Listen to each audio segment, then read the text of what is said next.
تاریخ انسانی کی ایک ایسی خوبصورت اور حسین و جمیل عورت جس کے حسن و جمال کے چرچے پورے عرب کے اندر مشہور تھے، اور جو بے انتہا کرشمات کی حامل تھی، اور ایسی دیوی جو کہ سیاہ و سفید کی مالک تھی، اور تاریخ انسانی کا ایک ایسا شخص جس کے اخلاق و کردار اور حسن و سیرت کے چرچے پورے عرب کے اندر مشہور تھے۔ دوستو، آج کی اس ویڈیو میں ہم آپ کے ساتھ شیئر کریں گے کہ یہ حسین و جمیل لڑکی اور با کردار لڑکا جس کا ذکر قرآن کریم میں لات اور عزا کے نام سے آیا ہے، یہ دونوں کون تھے، اور اہل عرب ان کی قسمیں کیوں کھایا کرتے تھے، اور عرب کے لوگوں نے ان کی پوجا کب اور کیوں شروع کی تھی۔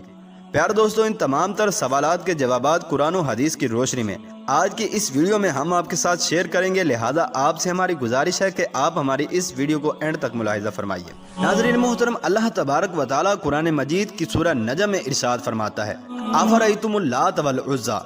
اے محبوب کیا آپ نے لات اور عزا کو بھی دیکھا ہے، اور تیسرے منات گھٹیا کو۔ پیارے دوستو، عرب کے لوگ بتوں کی پرستش میں ڈوبے ہوئے تھے، اور مشرکین مکہ کے دو بڑے بت تھے، ایک کا نام لات اور دوسرے کا نام عزا تھا۔ مشرکین کا یہ عقیدہ تھا کہ لات خوشحالی، زرخیزی اور خوبصورتی دیتا ہے، جبکہ عزا جسے کفار خدا کی بیٹی بھی کہتے تھے، کفار کا ماننا تھا کہ عزا سیاہ و سفید کی مالک ہے، دن رات کو بدلنا اور موسمی تبدیلیوں کا کام بھی عزا کے سپرد ہے، اور بات بات پر لوگ لات اور عزا کی قسمیں کھایا کرتے تھے، کیونکہ ان لوگوں کے درمیان لات اور عزا کی پاکیزگی اور اخلاق و کردار بہت زیادہ مشہور تھا۔ پیارے دوستو، کاہن لات اور عزا کا نام لے کر خوب پیسے بناتے تھے۔ ناظرین محترم، عرب کے اندر ایک مشہور اور نیک سیرت آدمی تھا جس کا نام لات تھا۔ کیونکہ مکہ میں لوگ زیارات کے لیے آتے تھے، اسی لیے آئے گئے مہمانوں کی خاطر مدارت کرنے کے لیے وہ ان کو ستو پلایا کرتا تھا۔ یہ بہت ہی رحم دل انسان تھا اور ہر کسی کی مدد کرتا تھا۔ صحیح بخاری کی حدیث نمبر 4859 میں حضرت ابن عباس رضی اللہ تعالی عنہ کا یہ قول نقل ہے کہ لات ایسا شخص تھا جو حاجیوں کے لیے ستو گھولتا تھا۔ پیارے دوستو، یہ بات بھی یاد رکھیں کہ اسی زمانے میں عزا نامی ایک نیک اور شریف لڑکی تھی۔ عزا کے بارے میں یہ مشہور تھا کہ وہ اللہ کی بیٹی ہے، نعوذ باللہ، کیونکہ وہ طائف کے لوگوں کو ایک ویران مکان سے ملی تھی، اور اس کے والدین کا کسی کو بھی علم نہ تھا۔ ناظرین محترم، جب وہ جوان ہوئی تو انتہائی خوبصورت اور حسین و جمیل تھی، لہذا جو کوئی مرد بھی اس کو بری نظر سے دیکھتا تو وہ کسی نہ کسی بیماری میں مبتلا ہو جایا کرتا تھا۔ پیارے دوستو، جب ان دونوں کے چرچے پورے عرب کے اندر مشہور ہوئے تو مکہ اور طائف کے سرداروں نے فیصلہ کیا کیوں نہ لات اور عزا کی شادی کرا دی جائے۔ ناظرین محترم، پھر باہمی مشاورت کے بعد ایسا ہی طے پایا، چنانچہ اس فیصلے کے مطابق لات اور عزا کی شادی کرا دی گئی، جس کے بعد وہ اپنی شادی کی پہلی رات کے لیے کمرے میں گئے، لیکن اس کے بعد لوگوں کو آج تک کبھی بھی نہ مل سکے۔ لات کے چاہنے والے یہ کہتے رہے کہ لات اور عزا ہمیشہ کے لیے امر ہو گئے ہیں، جبکہ عزا کے چاہنے والے یہ کہتے رہے کہ چونکہ عزا کو کبھی کسی مرد نے ہاتھ نہ لگایا تھا، اسی لیے اس کی اس پاکیزگی کو ہمیشہ کے لیے بچا لیا گیا ہے۔ پیارے دوستو، پھر اس کے بعد سردار عمر بن لہی نے لوگوں کے رویوں کو دیکھتے ہوئے ان دونوں کے بڑے بڑے بت بنا دیے۔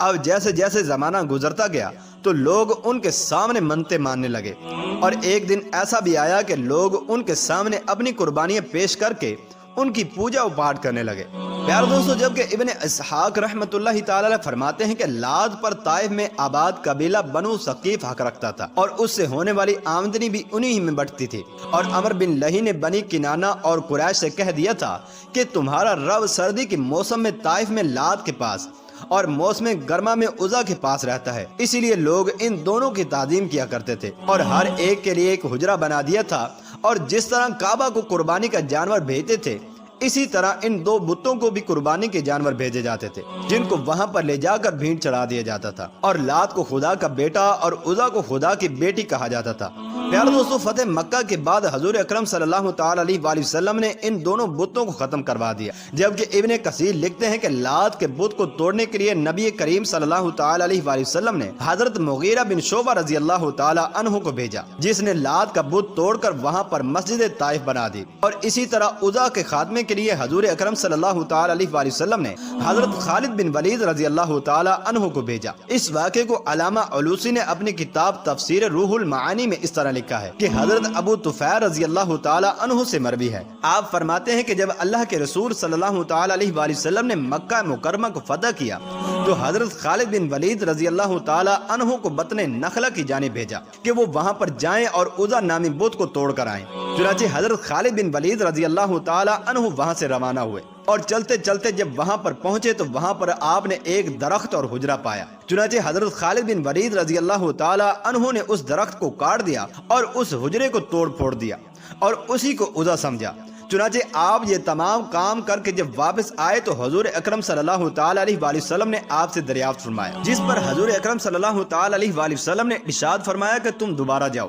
عزا کا بت اسی طرح سے اپنی جگہ پر قائم ہے۔ چنانچہ حضرت خالد بن ولید رضی اللہ تعالی عنہ دوبارہ عزا کے بت کو توڑنے کے لیے تشریف لے کر گئے اور برابر چکنے رہے۔ ناظرین محترم، جب مجاوروں نے حضرت خالد رضی اللہ تعالی عنہ کو دیکھا تو پہاڑوں پر پھیل گئے اور کہنے لگے عزا عزا، کہ یکا یکا حضرت خالد بن ولید رضی اللہ تعالی عنہ کے سامنے ایک سیاہ فام اور کالی کلوٹی عورت ظاہر ہوئی، جس کے بال بکھرے ہوئے تھے اور وہ برہنہ بدن تھے۔ چنانچہ اس نے جیسے ہی حضرت خالد بن ولید رضی اللہ تعالی عنہ کو دیکھا تو اپنے منہ اور سر پر خاک اڑانے لگی۔ چنانچہ حضرت خالد بن ولید رضی اللہ تعالی عنہ اس کی جانب تلوار لے کر بڑھے اور آپ رضی اللہ تعالی عنہ نے اپنے تلوار کے ایک ہی وار سے اس کے ٹکڑے ٹکڑے کر دیے، جس پر حضرت خالد بن ولید رضی اللہ تعالی عنہ واپس تشریف لائے اور آ کر اس سارے معاملے کی حضور اکرم صلی اللہ تعالی علیہ وآلہ وسلم کو اطلاع دی۔ تو حضور اکرم صلی اللہ تعالی علیہ وآلہ وسلم نے ارشاد فرمایا، ہاں وہی عورت عزا تھی